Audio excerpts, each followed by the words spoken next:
Bonjour, c'est Pascal la Sexo. Et aujourd'hui, je me propose de répondre à une question qui m'a été envoyée en message privé euh, pour plusieurs raisons. Tout d'abord parce que par oral, ça sera peut-être plus fluide et plus intéressant comme réponse. Et deuxièmement parce que je pense que ça peut intéresser plus d'une personne et donc notamment d'autres personnes que la personne qui m'a envoyé le message. Avant de répondre, je voulais juste remercier cette personne de la confiance qu'elle porte en moi en posant la question. Et également, du coup, de la remercier pour l'impulsion qu'elle me donne de faire cette vidéo et d'être dans le partage avec vous. Donc, la question comportait plusieurs sujets et je voudrais juste aborder deux notamment avec vous, cette histoire de masturbation féminine et de du coup comment le corps s'habitue aux gestes que l'on fait, d'une part, et d'autre part, du coup, de parler un peu de libido et de désir sexuel. Voilà. Donc, la question, la question était du coup centrée sur le fait que cette personne avait une masturbation jambes croisées, donc ce qu'on appelle en sexologie du coup une masturbation un peu archaïque, donc une masturbation assez profonde des récepteurs du clitoris, sans forcément stimuler directement avec les mains, si j'ai bien compris. Voilà. Donc le cerveau, lui, il est habitué à recevoir cette sensation-là. Et cette sensation-là est associée à du plaisir et peut-être à de l'orgasme ou pas. Et donc, au niveau neurologique, c'est comme ça que vous avez fabriqué votre système réponse au plaisir. Ce qui est intéressant à savoir, c'est que dans la sexualité, en fait, on n'est pas bloqué, on n'est pas juste euh, on peut recevoir plein de chemins de plaisir et de chemins de satisfaction. Donc ce qui est intéressant, c'est de redécouvrir à chaque fois son corps avec d'autres manières de se toucher, d'autres manières de se ressentir, pour développer au fur et à mesure sa carte du plaisir et sa carte du désir. Et on pourrait comparer ça par exemple à un peintre qui au départ n'a que la couleur noire, ou la couleur bleue, comme vous décidez, c'est égal, et qui au départ fait des peintures du coup avec des traits de couleur. Donc ça peut être chouette, ça peut être très satisfaisant, mais imaginez donc s'il a que le bleu par exemple et qu'on lui rajoute du jaune. Donc ça fera du bleu, du jaune, du vert et toutes les nuances qui vont entre. Et donc du coup la peinture prendra tout de suite un autre reflet, une autre teinte et une autre dynamique. Dans la sexualité c'est un peu pareil, sauf que c'est pas si simple que ça.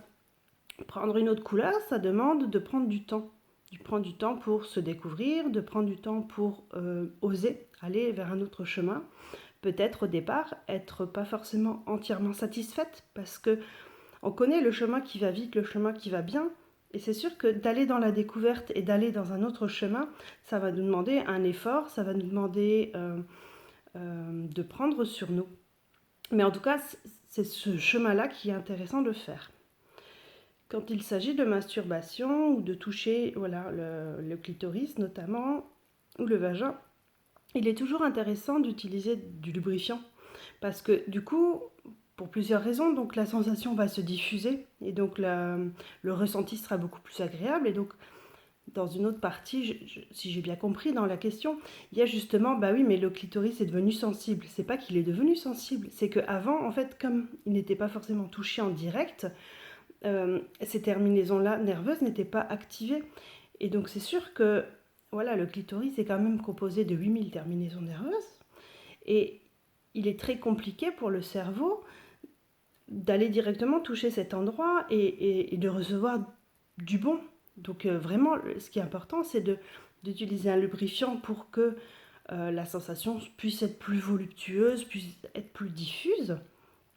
Et puis aussi prendre le temps d'y aller régulièrement et de découvrir toutes les zones du clitoris pour voir laquelle est la plus savoureuse et d'être comme ça dans une rencontre de son corps. Donc ça, du coup, c'est seul, soit avec soi, mais ça peut être dans un jeu avec le partenaire en disant, bah, et si on allait dans quelque chose de l'ordre de l'exploration, de l'ordre du partage et de l'échange, et si on allait ensemble finalement découvrir d'autres choses ensemble.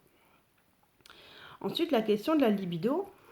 il va de soi que si on a toujours eu une masturbation jambes croisées ou une masturbation comme ça de manière de frottement, pour beaucoup de femmes que je vois en cabinet, il est compliqué de se projeter dans le rapport à l'autre et notamment dans la pénétration. Parce que le vagin, parce que tous les récepteurs et tout le corps par rapport à cet acte-là, en fait, n'est pas connecté au niveau du cerveau. Et donc, en fait, il n'y a pas vraiment d'intérêt spontanément à y aller, parce que cet endroit-là n'est pas hyper vascularisé comme la zone du clitoris, et que donc elle ne donne pas forcément spontanément du plaisir. Il faut le développer, il faut le créer, comme tout à l'heure quand je vous parlais de l'histoire des couleurs et de l'histoire de l'apprentissage. Et donc, plus on va aller de manière bienveillante, de manière curieuse, dans une exploration de son corps, et plus en fait on va ressentir des choses différentes et des choses qui vont nous donner envie d'y aller.